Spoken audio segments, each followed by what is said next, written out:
पुष्यभूति राजवंश प्राचीन इतिहास का अंतिम सुसंगठित उत्तर भारतीय राजवंश। नमस्कार, मेरा नाम है दीपक लोधी और आप देखना शुरू कर चुके हैं जनरल स्टडीज टोटल। तो चलिए आगे बढ़ते हैं। वर्धन वंश, जिसे पुष्यभूति वंश के नाम से भी जाना जाता है, की स्थापना 6ठी शताब्दी ईसा पूर्व में गुप्त वंश के पतन के बाद हरियाणा के थानेश्वर में हुई थी। इस वंश का संस्थापक पुष्यभूति था, वह शिव का उपासक था। इस वंश के पहले शासक की बात करें तो उसका नाम प्रभाकर वर्धन था। प्रभाकर वर्धन थानेश्वर के राजा थे, जो पुष्यभूति वंश के पहले शासक थे, जिन्होंने 6ठी शताब्दी के अंत में राज्य किया था। प्रभाकर वर्धन की माता गुप्त वंश की राजकुमारी महासेन गुप्त नामक स्त्री थी।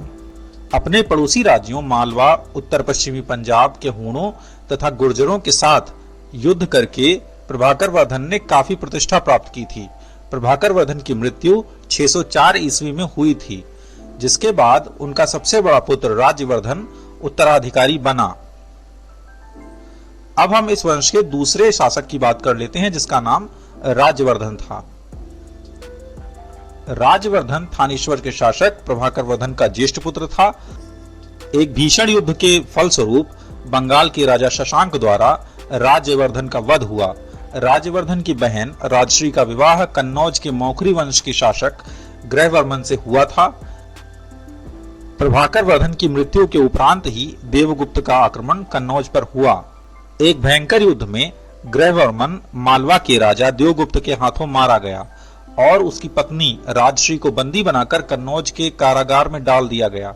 सूचना मिलते ही राजश्री के बड़े भाई राज्यवर्धन ने अपनी बहन को कारागार से मुक्त कराने के लिए कन्नौज की ओर प्रस्थान किया। मालवा के शासक देवगुप्त को पराजित करके मार डाला, किंतु वह स्वयं देवगुप्त के सहायक बंगाल के शासक शशांक द्वारा मारा गया।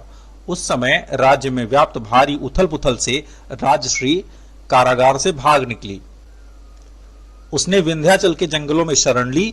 बाद में राज्यवर्धन के उत्तराधिकारी सम्राट हर्षवर्धन ने राजश्री को विंध्याचल के जंगलों में उस समय ढूंढ निकाला जब वह निराश होकर चिता में प्रवेश करने ही वाली थी। हर्षवर्धन उसे कन्नौज वापस लौटा लाया और आजीवन सम्मान दिया।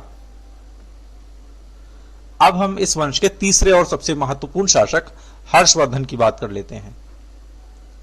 हर्षवर्धन का जन्म 590 ईस्वी में हुआ था। वह राजा प्रभाकर वर्धन और रानी यशोमती के पुत्र थे। हर्षवर्धन एक कुशल प्रशासक और सैन्य नेता थे।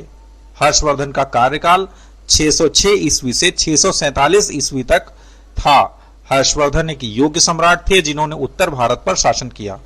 उनका साम्राज्य पंजाब से उत्तरी उड़ीसा तक और हिमालय से नर्मदा नदी तक फैला हुआ था। हर्षवर्धन के साम्राज्य की राजधानी कन्नौज थी।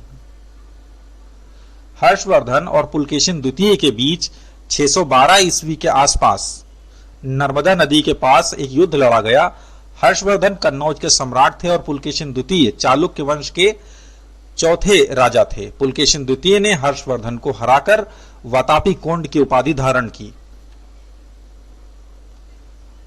केवल इस एक हार को छोड़ दिया जाए तो इसके अतिरिक्त हर्षवर्धन ने हूणों को हराकर भारत को एक भयानक संकट से बचाया। अपने शासन के अंतिम दिनों में उन्होंने बौद्ध धर्म का प्रचार करने के लिए बड़ी सभाओं का आयोजन किया और अपना सारा धन दान में दे दिया। हर्षवर्धन की मृत्यु 646 ईस्वी में हुई थी। दोस्तों, अगर आपको लेक्चर पसंद आया हो तो कृपया मेरे चैनल को सब्सक्राइब करें, लाइक करें, कमेंट करें, शेयर करें, ताकि मुझे और मोटिवेशन मिल सके इस तरह की वीडियोस बनाने के लिए। Thank you.